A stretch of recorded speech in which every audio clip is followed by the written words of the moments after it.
Good afternoon. Thanks for watching. This is Now. We have so much news to get to, but let's start with this story just into our newsroom. Yeah, so 2 local nonprofits will be receiving multi-million-dollar grants from Amazon founder Jeff Bezos, his Day One Families Fund. Now, Kahale a Keola Homeless Resource Centers, Maui's largest homeless shelter provider, will be receiving a $5 million grant.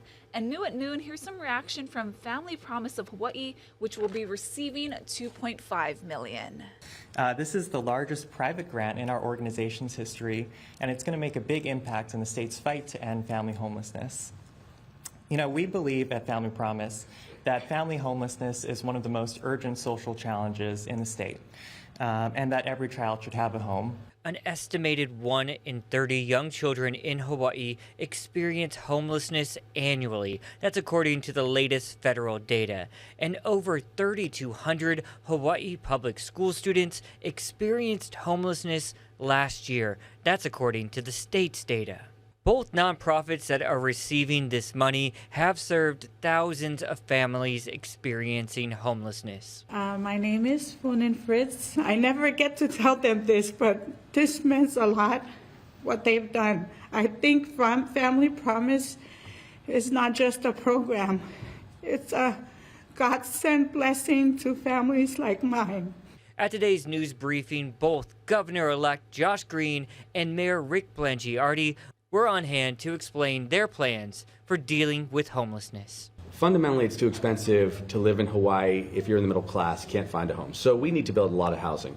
Our administration, in partnership with the incredible work that the city and county is doing, and I'll let Mayor reflect on their many projects, is meant to build a lot of housing. And we have a couple things we can do. We can bring in infrastructure and infrastructure dollars from the state side, land from the state side, which we intend to do quite aggressively to put it into the kind of either the TOD housing operations or also through DHHL. That's a whole nother operational side of housing for us, which is $600 million already that we intend to use, again, aggressively to help with the Hawaiian community and their housing. So those are 2 really big pieces. So our first piece of legislation that we got passed was Bill 1, what ultimately became Bill 1, which is now beginning to get some real traction. It took us a while to work through, and we're still ironing out some of the details on general excise tax exemptions or whatever, but we have now recently been meeting with a number of developers. There are a number of projects in the works. We think we're going to build great momentum. I personally anticipate this was a 5-year plan on extending this program. We think it's getting traction. It's one in which the city incentivizes private developers to create housing in many of the apartment units that you see around the city. There are 7,000 in the urban core, some 3,500 have been declared ghetto-like, that they're there, right there with infrastructure all around. The city is getting back into the private activity bond business. We've talked about that. It's taken us 2 years to set that up. Come next month in December, I think we'll be ready to start to name developers on our first project. We're going to have so much more on this story coming up on later editions of H&N. We also have a story published right now on your Hawaii News Now digital platforms. We're continuing our special series, H&N Investigates Red Hill 1 year later. Now, some Red Hill families say they're getting themselves tested for cancer and neurological issues. They believe their illnesses are linked to the fuel spill. Mahealani Richardson has more. The fuel spill sickened both military and civilian families, and they're telling their stories determined not to be forgotten. I've got this slew of never before had symptoms. Let me ask you this. Can you just go like that? Okay, that's good. Yeah, I can do it. My life was completely turned upside down. Makes me sick from the water. When I started experiencing migraines for the first time in my life, I would have never thought it was because of the water. These 4 women have different stories about how the Navy's fuel-tainted tap water made them sick. They're now living across the country, but united by disaster. Some families sickened by the Red Hill fuel contamination are worried about long-term health effects. And a research group says there is cause for concern. This is our water. Over here, this is our medication that we started since we lived here. Every day you're taking all of this? Yes. And you were only taking basically one medication before you got to Hawaii? Yeah. What are your doctors telling you? To try to find what works. Ariana Wyatt lived in military housing at Pearl Harbor. Thanksgiving Day, I had taken a shower and I had what looked like a chemical burn on my body. And I was just like, something's not right. What did it smell? What did it taste like? I tell my husband it tastes metallic. Smell-wise, if you can just imagine going into a gas station. It's gonna be okay. It's gonna be okay. Pets were impacted too. The family cat had a seizure. I'm right here, okay? Health officials are racing to find out why families who rely on the Pearl Harbor water system have been getting sick. Wyatt's 4-year-old daughter, Indy Rose, was diagnosed with an autoimmune disorder Wyatt believes was triggered by the contaminated water, and her medical issues have worsened. We noticed a lump on the left side of her thyroid, which is very concerning because right now she's being screened for like cancer. She's like, Mommy, I have a butterfly in my neck, and sometimes it gets swollen because I drink the bad water. She must undergo regular blood draws to ensure her medication is working. She'll be like, Mommy, promise me that we will not have to do that again. And I can't. Because as far as we know, this is gonna be for the rest of her life. So, it's hard. EPA, do your job! Red Hill families who were sickened by last year's fuel-tainted water are in Washington, D.C. to deliver their message personally. Those mostly military families are now scattered across the country, but they've come together to protest at the Environmental Protection Agency. You see this sign right here, this little girl? This is Indy Wyatt. She was one of those children who lived at Hickam. She was just 4 years old when she drank that fuel-tainted water. How is she doing right now? I would love to tell you, Mahia, that she's doing a lot better, but that's just not the truth. When do we want it? Now! Today, these 4 military women are joining forces with Native Hawaiians and civilian families to protect clean water, demand better health care, and the shutdown of Red Hill. No child, nobody should be living in this fear and nightmare because we were poisoned with jet fuel, and so they need to drain the tanks, and they need to do it now. Tomorrow on Hawaii News Now at 10, we get an exclusive first-hand look at Oahu's largest water source with Board of Water Supply Chief Engineer Ernie Lau. I'm Mahia Lenny Richardson, Hawaii News Now. Now, if you have children home sick from school, you're not alone. Doctors say the return to normalcy post-pandemic is causing a rebound in both viral and bacterial infections, and some pharmacies are having trouble keeping key medication on shelves. For more on that, we're joined now by Chris Wynn, who has details about this shortage. Chris. Yeah, hey, Ashley, the higher than average rate for respiratory infections like flu and RSV are contributing to that high demand for medication. And with the Thanksgiving holiday just days away, experts are warning that could lead to even more problems as people gather around the dinner table. This year's respiratory virus season is hitting early and hard. It's a pretty harsh, I'll call it harsh winter in healthcare for us because the children are highly impacted by these viruses, leading to high demand for medications such as the antiviral Tamiflu and albuterol inhalers. But pharmacies are also seeing short supply of first-line antibiotics amoxicillin and augmentin, used to treat common childhood ailments like ear infections and sore throats. Primary care physicians are really overwhelmed with the amount of prescriptions that they're using to treat our children. The cause behind the problem is multifaceted. Pharmaceutical companies don't keep stock of medications. Instead, drugs are manufactured based on orders from earlier in the year, which did not forecast a heavy respiratory illness season. Those infected with viruses can become more vulnerable to the secondary bacterial infections, which may add to the demand. But health experts say if the pharmacy is out of the preferred medicine, an alternative may be prescribed instead. Work with the pharmacist there or with their prescriber to find another pharmacy that might have the drug in stock. There's also several other options that can be used as far as antibiotics go. Doctors also recommend staying on top of hygiene, vaccinations, and well-checked visits. It's really important that we maintain the health so that way the kids can live and continue to grow stronger each and every day. So if you or a family member is sick, experts say the most important thing to do is to get tested. Many doctors' offices and pharmacy clinics do offer rapid tests to help determine if you're dealing with a bacterial infection or a viral infection. That will then help determine the correct course of treatment. Reporting from our nation's capital, I'm Chris Wynn, Hawaii News Now. Ashley? Now, Chris, you mentioned Thanksgiving. Do experts have any advice if you do plan to gather with loved ones?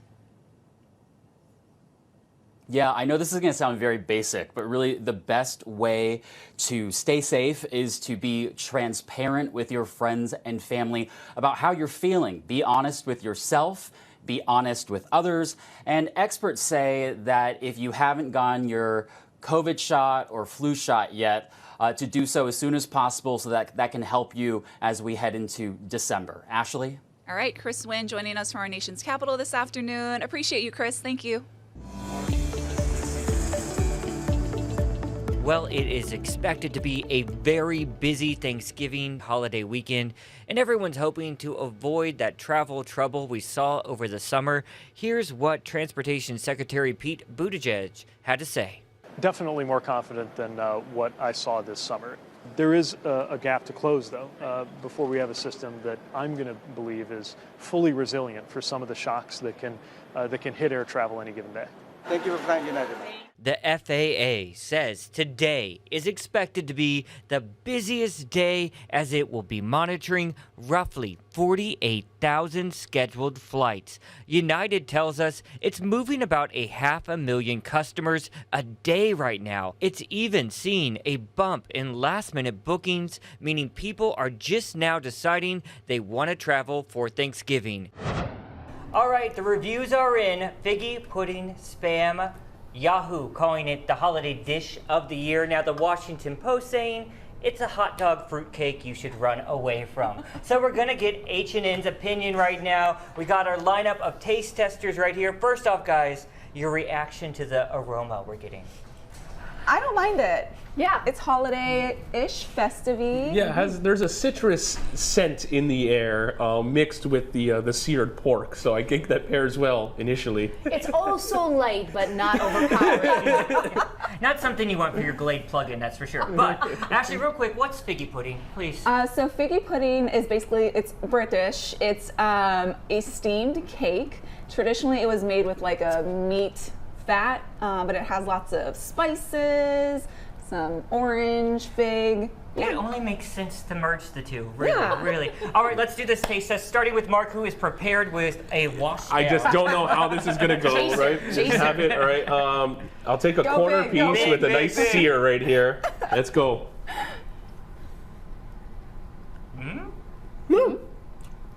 Not bad. Not bad. Okay, no. Not bad. Not bad. All right, let's see. Flavors of pork. Number 2 ingredient, sugar. And that is correct. Oh, the sugar's coming on. There's like a cloves in there, right? There's a clove. Yeah. Maybe nutmeg, right? It's okay. Yeah. Ash. Eating for 2.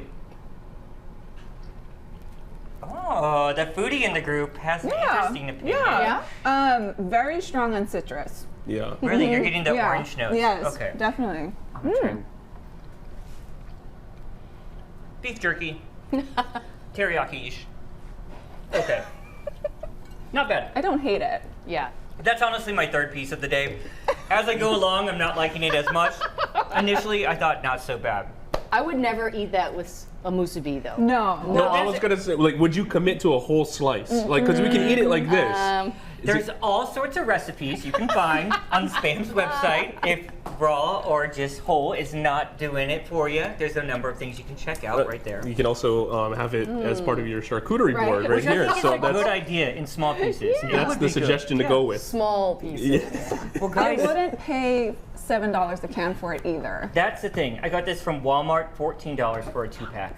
Oh, yeah. So, maybe not. And it almost didn't survive the shipping. It got a little dented up too. But we're eating it now, and thank you, Spam, for the fun. That's what it's about, right? These holiday flavors. Yeah. It's fun. That was fun. Taking you live outside to something that could to be developing into not too much fun. We are watching those winds still and a swell on the way in, just in time for Thanksgiving. Guy Hockey has your first alert. Tracking a cold front due in by tomorrow night. It's going to bring in some scattered showers ahead of it, prefrontal showers tomorrow morning, and then tomorrow night through Thanksgiving morning, it's going to be a little bit damp. Thanksgiving afternoon, things start to dry up, and after that, we're not going to see a whole lot of rain until maybe sometime next week. So your 7-day forecast shows those strengthening winds, so batten down the hatches. It's going to be a windy Thanksgiving. Joining us now is Sarah Hyland, star of the new NBC Peacock show, Pitch Perfect, Bumper in Berlin. Hey, Sarah, aloha. Thanks for being with us. Thank you so much for having me. Yeah, so you are going to be a part of the Macy's Thanksgiving Day Parade. Airs right here on KHNL and all the NBC stations across the country. I just looked up the weather, 52 degrees, which is pretty good for New York, but very cold for us here in Hawaii. How are you preparing for the parade, and what's your float going to be like? Oh, I'm so excited. I'm so excited to see this float in person myself, but I've seen pictures and I'm very excited for everyone to see it. It's a giant gilded peacock.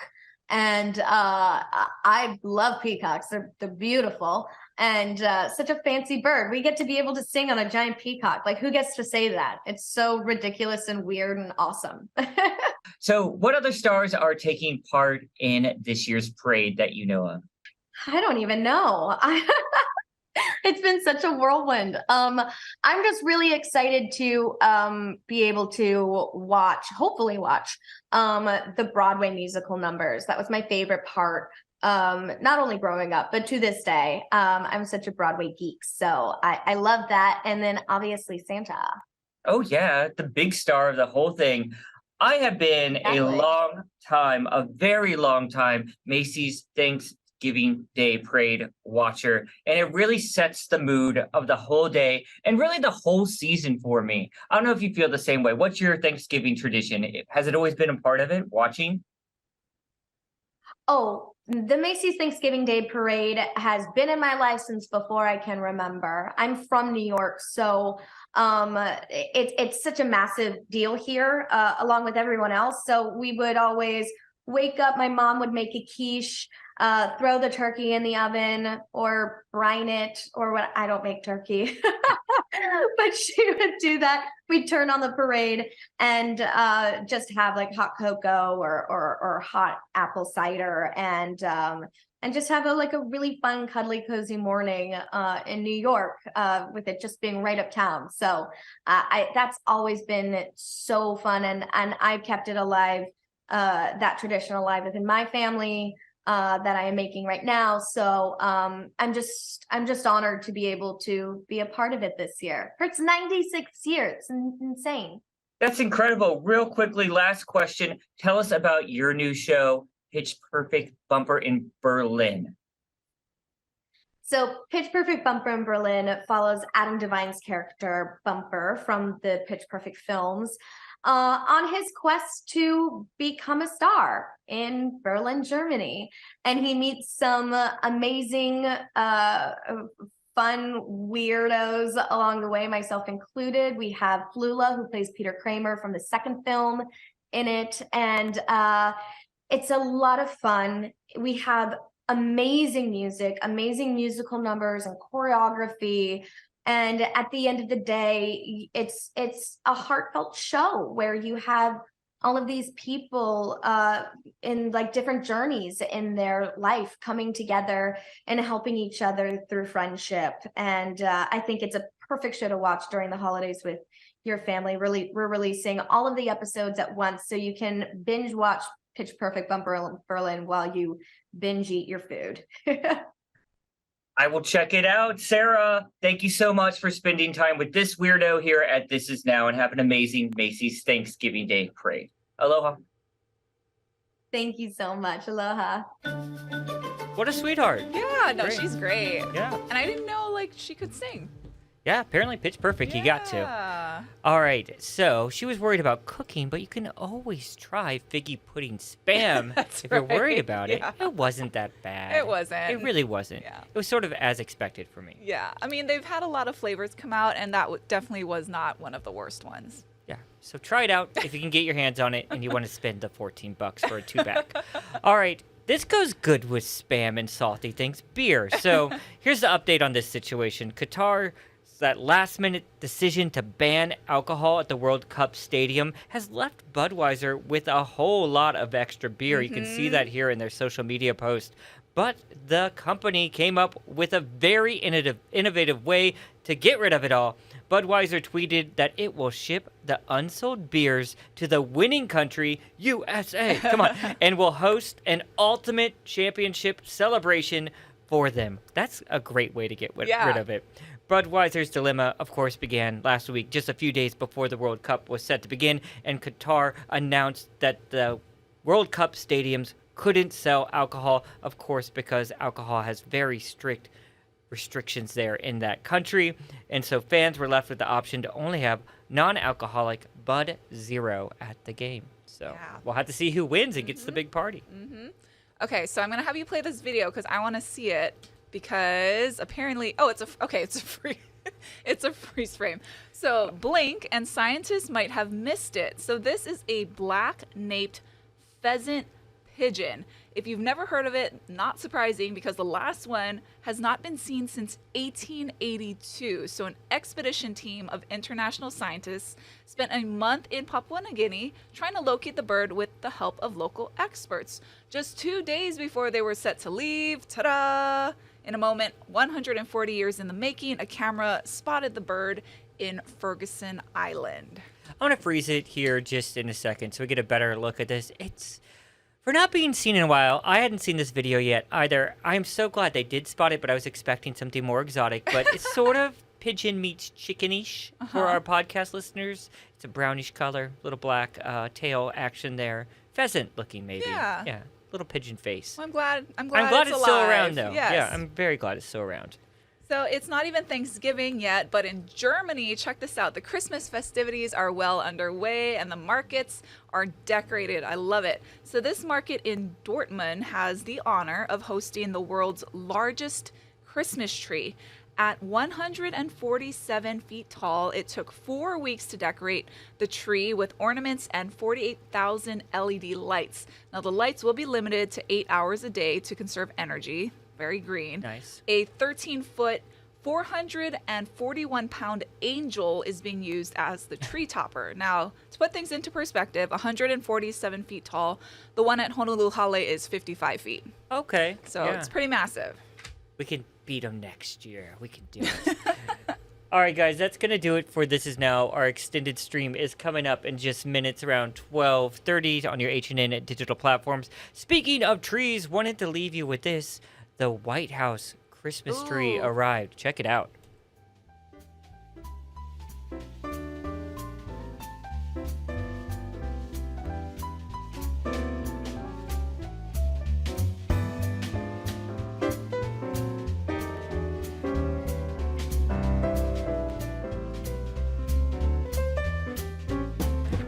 Madam First Lady, how do you like the tree? I love the tree. How do you like the tree? Beautiful.